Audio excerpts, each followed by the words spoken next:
اور حضور کا پورا بدن لہو سے شرابور ہو گیا۔ آقا کریم علیہ السلام وہاں سے آئے اور سین حرم میں رب کے حضور سر بسجود ہو گئے اور اللہ سے نیاز کرنے لگے۔ حضور کے چچا امیر حمزہ شکار کھیل کے واپس آ رہے تھے، تو ان کی عادت یہ تھی کہ جب آتے تو بڑے اطراء کے چلتے، اپنے امامے میں شتر مرغ کا پر لگاتے اور بڑے اطراء کے چلتے۔ تو وہ اس چال سے آ رہے تھے کہ دو لونڈیاں جب اس منظر کو دیکھتی ہیں تو آپس میں بات کرتی ہیں کہ اگر اسے پتا ہوتا نا کہ اس کے بھتیجے کے ساتھ آج کیا سلوک ہوا ہے تو آج اس کی یہ چال نہ ہوتی۔ تو انہوں نے سن لیا، رک گئے اور ان سے پوچھا کیا ماجرا ہوا ہے۔ انہوں نے بتایا کہ عبداللہ ابن جدعان کے گھر کے قریب کوہ صفا کے پاس تیرے بھتیجے نے ابو جہل کو دعوت دین دی اور وہ بھڑک گیا اور نوکیلے پتھر سے حملہ آور ہوا، حتیٰ کہ زخمی کر دیا اسے۔ تو بڑا غصہ آیا، حرم میں پہنچے تو دیکھا کہ وہ اپنی مسند کے اوپر براجمان تھا اور باقی صنادید قریش بھی اپنی جگہوں پہ بیٹھے تھے۔ انہوں نے زور سے کمان آ کے ابو جہل کے سر پہ ماری اور کہا ہم مار نہیں گئے، تو نے میرے بھتیجے کو لاوارث سمجھ لیا ہے۔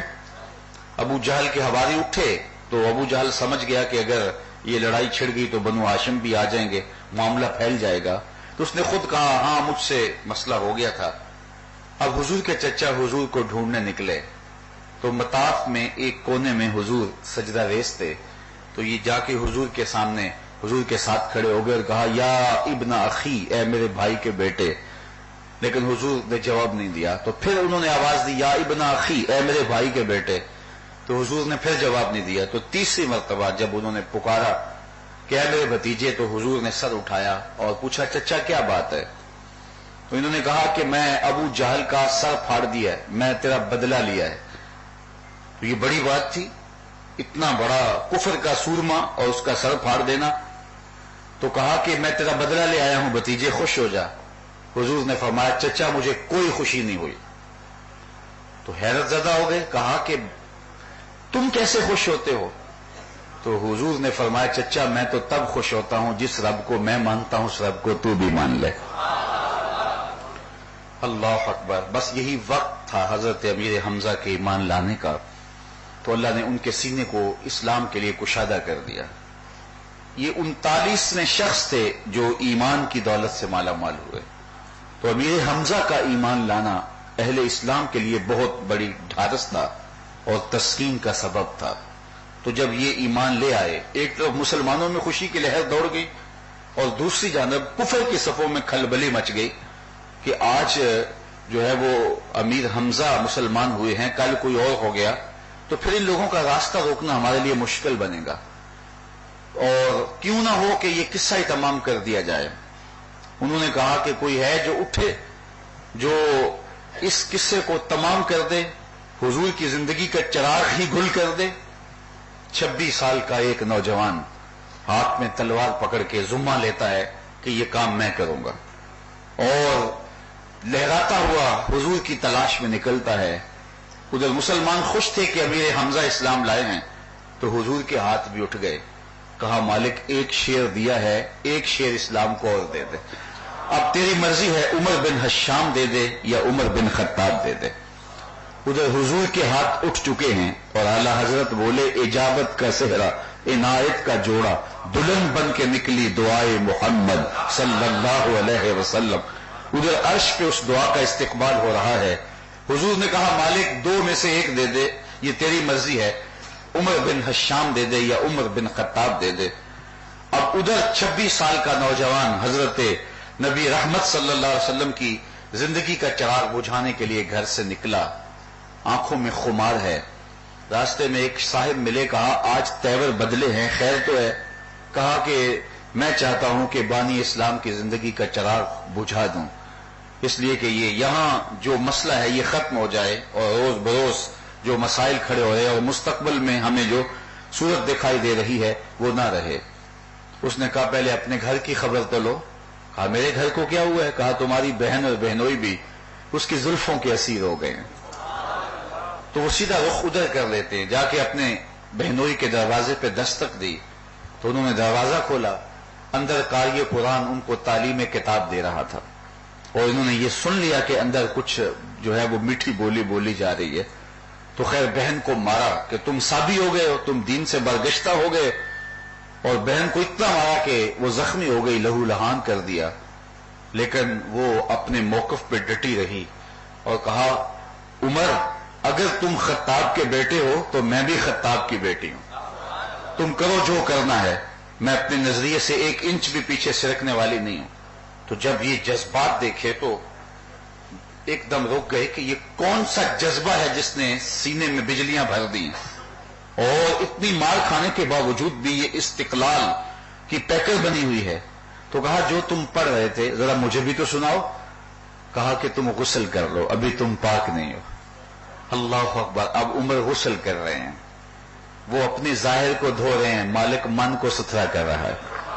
ایک بزرگ فرماتے ہیں میں گلی سے گزرا تو ایک شرابی نالی پہ گرا ہوا تھا اور گندے پانی سے اس کا منہ گندا ہو رہا تھا. تو مجھے انسانی ہمدردی کے ناطے ترس آیا اور میں نے اس کو اٹھایا، اس کا منہ دھویا، صاف کیا اور اس کو گھر کا رستہ دکھایا. جب سحری کا وقت ہوا تو میں مسجد میں تہجد کی نماز پڑھنے گیا تو میں نے اس شخص کو دیکھا کہ وہ میرے سے پہلے مصلی پہ کھڑا ہے. تو مجھے بڑی حیرت ہوئی، یہ تو معروف شرابی ہے اور آج دوپہر کو ہی میں نے اس کا منہ دھویا تھا. تو میں نے عرض کی مالک یہ کیا ماجرا دیکھ رہا ہوں؟ تو آواز آئی میرے بندے تو نے اس کا منہ دھو دیا تھا، میں نے اس کا دل دھو دیا ہے. تو وہ اپنے بدن کو مل مل کے دھو رہے ہیں لیکن اندر سے جو ہے وہ کفر کے میل دھل رہے ہیں. اور جب قرآن ان کے سامنے پڑھا گیا تو پھر زندگی جو ہے وہ نور کے سانچے میں ڈھلنے لگی. اقبال کہتا ہے تو نہ دانی کہ سوزے کراتے تو دیگر گوں کر تقدیر عمر را. اے میری بہن تو نہیں جانتی اگر تو بہن ہو کے قرآن پڑھے تو عمر کی تقدیر بدلتی ہے، اور اگر تو ماں ہو کے قرآن پڑھے بیٹا نیزے کی نوک پہ قرآن سناتا ہے. تو قرآن زندگیاں بدلتا ہے، قرآن باطن میں انقلاب برپا کر دیتا ہے. یہ کتاب زندہ ہے. آج ہمارے امراض کا علاج، ہمارے دکھوں کا چارہ یہ کتاب رحمت ہے. آج دنیا کے اوپر ہم رسوائیوں کے گڑھے میں جا گرے ہیں تو اس کا سبب اس کتاب سے دوری ہے. اقبال نے جب شکوے کی زبان کھولی تو لہجہ بڑا تلخ تھا. تیرے کعبے کو جبینوں سے بسایا ہم نے، نو انسانی کو غلامی سے چھڑایا ہم نے، تیرے قرآن کو سینوں سے لگایا ہم نے، صفائے دہر سے باطل کو مٹایا ہم نے. پھر بھی ہم سے گلا ہے کہ وفادار نہیں، ہم وفادار نہیں تو بھی تو دلدار نہیں. بڑا سخت لہجہ ہو گیا لیکن جب جواب آیا تو سارا نشہ اتر جاتا ہے. لفظ وہی ہیں، صرف صیغہ بدلتا ہے. میرے کعبے کو جبینوں سے بسایا کس نے، نو انسانی کو غلامی سے چھڑایا کس نے، صفائے دہر سے باطل کو مٹایا کس نے، میرے قرآن کو سینوں سے لگایا کس نے. تھے تو آباب تمہارے ہی مگر تم کیا ہو، ہاتھ پہ ہاتھ دھرے منتظر فردا ہو، ہر کوئی مست مئے ذوق تن آسانی ہے. تم مسلمان ہو یہ انداز مسلمانی ہے، حیدری فقر ہے نئے دولت عثمانی ہے. تم کو اسلاف سے کیا نسبت روحانی ہے، وہ معزز تھے زمانے میں مسلمان ہو کر، تم خار ہوئے ہو تارک قرآن ہو کر. ہماری ذلت، ہماری رسوائی، ہماری پستی اور زبوحالی کا سبب کتاب اللہ سے دوری ہے. اگر ہم کتاب اللہ سے تعلق بھی رکھا ہے تو وہ بھی اس حد تک کہ جب کوئی گھر میں جن بھوت آ جائے تو اس کو بھگانے کے لیے ہم قرآن کی تلاوت کرتے ہیں. اس میں کوئی شک نہیں، قرآن کے نور کے مقابلے میں کوئی نار نہیں ٹھہر سکتا. مرتے ہوئے اپنے بوڑھے کے سامنے سورہ یاسین پڑھ لی کہ اس کی روح آسانی سے قبض ہو جائے. ہم جب نیا گھر بنایا، نئی فیکٹری بنائی تو اس لیے کہ کاروبار میں برکت ہو قرآن مجید کی تلاوت بچوں سے کروا لی. اس کا انکار نہیں ہے، لیکن قرآن مجید کے نزول کا جو بنیادی مقصد ہے وہ یہ نہیں ہے.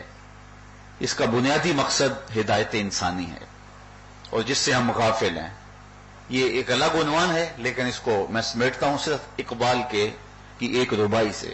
ببندے صوفی و ملا اسیری حیات از حکمت قرآن گیری، بآیاتش ترا کار جزی نیست کیا یاسین او آساں بمیری.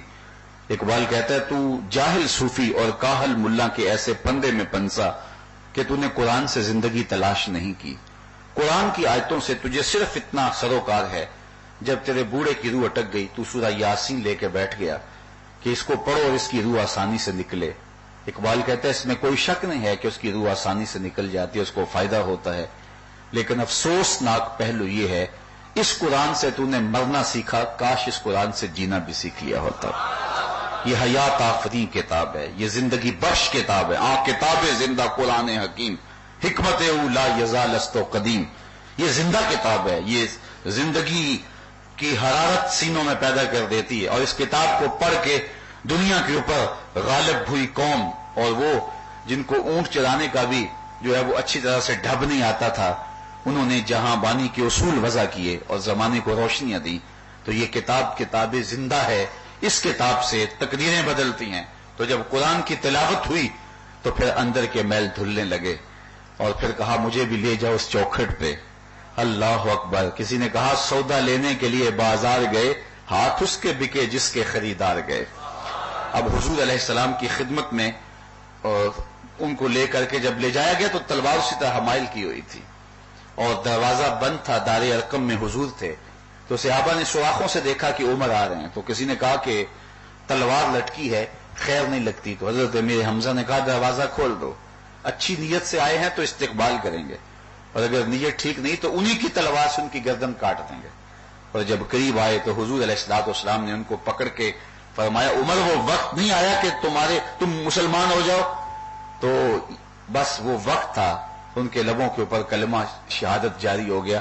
اور جب انہوں نے اسلام قبول کیا تو صحابہ نے اتنے زور سے اللہ اکبر کہا کہ مکے کی وادیاں گونجنے لگیں. اب حضرت عمر جب اسلام لے آئے تو وہ ایک ایک کافر کے گھر میں گئے اور اس کے دروازے کو کھٹکھٹایا.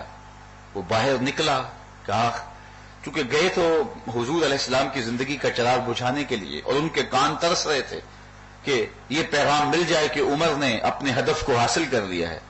لیکن جو ہی وہ آئے اور ایک ایک کے دروازے کو دستک دی, وہ باہر آیا کہ عمر سناؤ. کہا تمہیں بتانے آیا ہوں, میں محمد عربی کا نوکر بن گیا ہوں. کہا عمر تم نے اچھا نہیں کیا. کہا جب کوئی کمزور ایمان لاتا تم اس کو تنگ کرتے ہو, آؤ نا ذرا میرے سے پنجہ آزمائی کرو.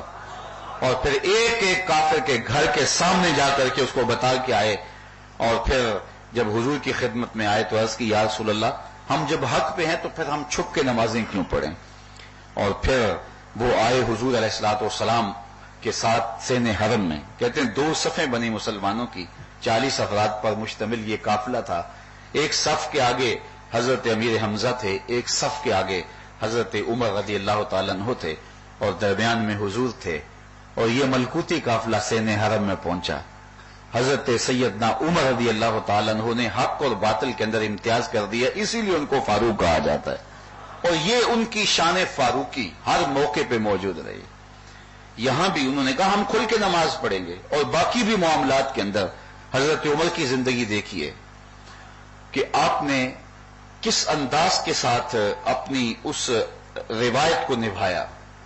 ایک زمانہ تھا, مدینہ المنورہ کا دور تھا, اور آپ جانتے ہیں کہ مکے میں یا بندہ پکا مومن ہوتا تھا یا پکا کافر ہوتا تھا. منافقت مکے میں نہیں تھی. جب حضور مدینے تشریف لے گئے, اسلام پھلنے پھولنے اور پھیلنے لگا, تو پھر وہاں منافقت کا بھی آغاز ہوا. تو کچھ لوگ اسلام کے روپ میں بھی تھے. تو ایک ایسا ہی نام نہاد شخص تھا, تو اس کا اور ایک یہودی کا آپس میں کسی معاملے میں تنازع ہو گیا. تو اس یہودی نے کہا کہ اس کا فیصلہ آپ کے نبی سے کروا لیتے ہیں. اس نے کہا چلو ٹھیک ہے. حضور کی خدمت میں حاضر ہوئے, دونوں نے اپنا ماجرا پیش کیا. تو حضور نے سنا تو جو وہ یہودی تھا وہ حق پر تھا, تو آپ نے میرٹ کے مطابق اس کے حق میں فیصلہ دے دیا. اب وہ اس خیال میں تھا کہ میں تو کلمہ گو ہوں تو میرے حق میں فیصلہ دیا جائے گا, تو یہ اس کے حق میں دے دیا گیا.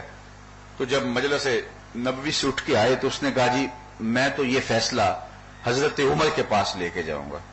خیال یہ تھا اس کا کہ حضرت عمر کافروں کے مقابلے میں بڑے سخت ہیں, اور جب یہ سنیں گے کہ یہ شخص یہودی ہے اور میرا سنیں گے کہ میں مسلمان ہوں, تو بس یہی ان کے لیے کافی ہوگا. ان کی طبیعت کے اندر جو سختی ہے وہ میرے لیے جو ہے وہ فائدہ بخش ہوگی, اور اس فیصلے پر نظر انداز ہوگی. اس کی حقیقت کو وہ مستور رکھیں گے اور یہ جذبہ غالب آ جائے گا اور میرے حق میں فیصلہ دے دیں گے. خیر پہنچے اور جا کے ان کو کہانی سنائی, یہ ہوا. حضرت عمر نے فرمایا کہ اس یہودی کو اب تم بھی بتاؤ. اس نے کہا میرا جواب اور میری بات صرف دو لفظی ہے کہ اس فیصلے کا، اس مقدمے کا فیصلہ آپ کے نبی میرے حق میں فرما چکے ہیں.